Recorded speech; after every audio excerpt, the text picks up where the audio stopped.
Hello, just a quick mid-month update. I've just had my pre-op appointment with Mr Yelland in Brighton, in Woodingdean Nuffield Hospital. I've got top surgery on the 16th of June, and he tries to put the pre-op appointment and the consultation for guys who don't live in Brighton on the same day, so you don't have to go down several times. It's a bit of a scary concept. You know that you're going to have to expose your chest, and I was a bit worried about that. I shouldn't have worried. Mr Yelland is the nicest chap ever. Fiddly Games likes to call him the Mr God of the Pecs, and he is just, I mean, apart from the fact that he's a brilliant surgeon and his results are awesome, and I'm looking forward to those results being on me, he is so understanding, but not in a gushing I'm trying to be really nice to these trans men people. He's just genuine and ordinary, and just treats you like any other man, but with the complete understanding that you're just a little bit sensitive towards your chest.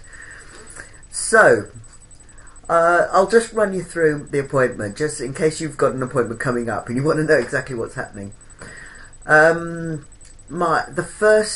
of all, you go into the main reception and they send you through to the sort of outpatients departmenty sort of thing, only it's a nice posh private hospital, so it's nothing like an NHS outpatients. There's free tea and coffee for people waiting, and it's a nice atmosphere, and it's a nice area to wait, and there's a big screen television going on with the Sky News. It's just totally different from the NHS hospitals, so that puts you at your ease. When you get there, I mean, there was not one person misgendered me in the whole time I was there, and I know that I mean, generally, in fact, I think I probably am seen as male 100% of the time now, so that probably wouldn't happen to me. However, when I was waiting in that area, there was a trans woman there who obviously wasn't too far down the line on hormones, and you know, it was evident that she was a trans woman, and you know, they didn't bat an eyelid with her either, and she was always referred to as she and miss and whatever. So no matter what stage you're at in transition, I suspect that they would be as courteous and understanding. I waited for about 5-10 minutes at the very most in this waiting area, and then the nurse called me in, and I went into the little room which was Mr Yelland's office. And he briefly took a history, you know, my medical history. However, I'd already been asked to fill in a form a booklet. In fact, actually, it was about 8 pages of my health history, which I gave to the nurse. So he didn't really have to ask much, just really, you know, do you smoke? No, that sort of thing. And then went through the details of what the surgery was, and started it off with, as you probably know, and then did little diagrams about what the scars might look like and what would actually be happening. So you know, he treated you as if you were intelligent, which is nice. Wasn't at all condescending. Was just a lovely chap. Greeted me with a handshake at the beginning, but you know, one would expect that is normal. So yeah, it went through the details of what would happen in the surgery, and I signed the consent form.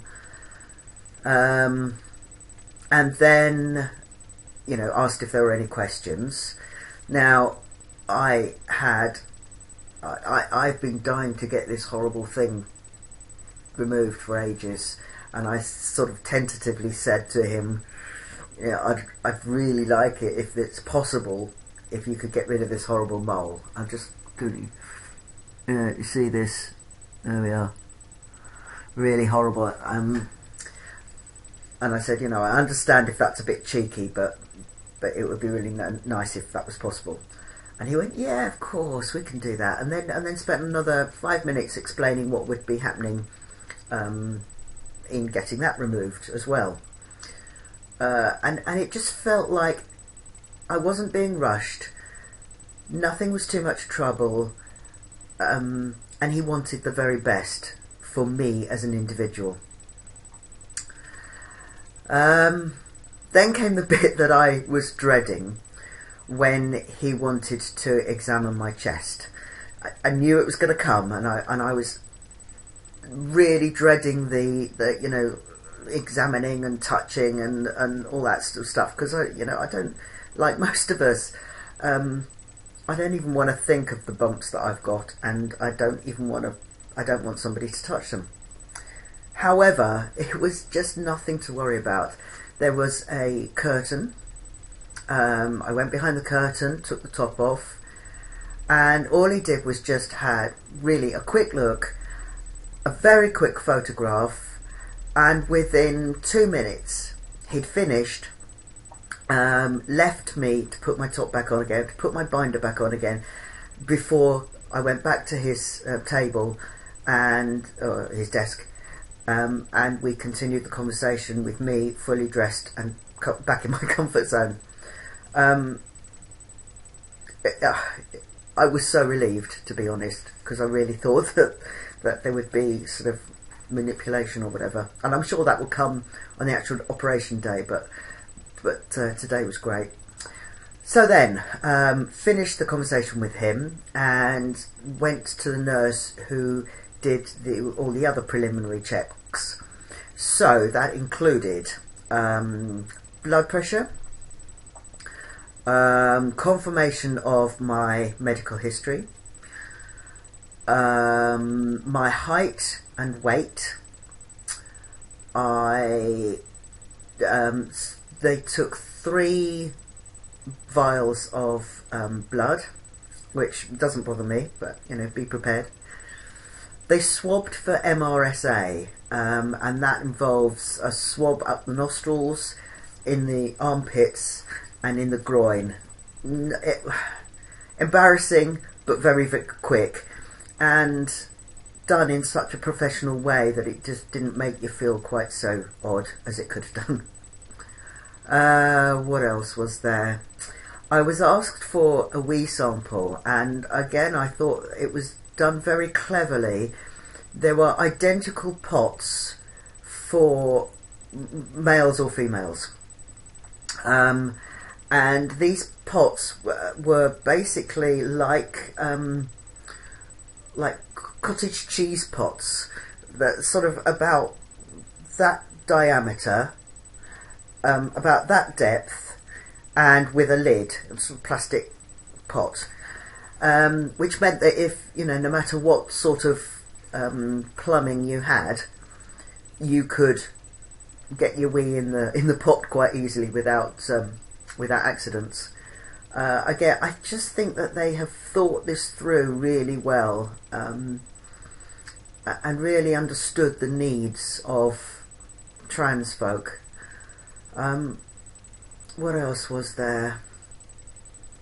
I think that was it. Yeah, that was all the checks. It was over in about an hour. And I was given a specific sponge that to shower with on the morning of the surgery. The nurse explained about the fasting and from, you know, when you can eat and what you can't eat. talking about arnica and whether you want to put to start a course of arnica, and there was plenty of time to ask questions. I never felt rushed. It just felt it was such a nice experience, and I can't praise them too much, really. Well done. I have heard that there is in the pipeline a possibility that a gender clinic might start, and if it does start in Brighton, that the Nuffield Hospital will host it. That will be awesome, because from what I've experienced, all the staff, no matter whether they're specifically connected to Andrew Yelland or or just other people, are amazing and really just so accepting and understanding and not condescending. And it was a really scary experience. That it could have been a really scary experience, but it was actually a real pleasure. And I'm now, from getting quite worried, I'm now really excited about surgery. I can't wait. It just is.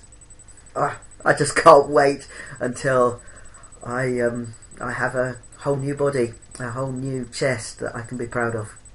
Right, I'll leave it at there. It's gone on longer than I thought it would, and I'll update you on actual surgery time nearer the time. Okay, bye.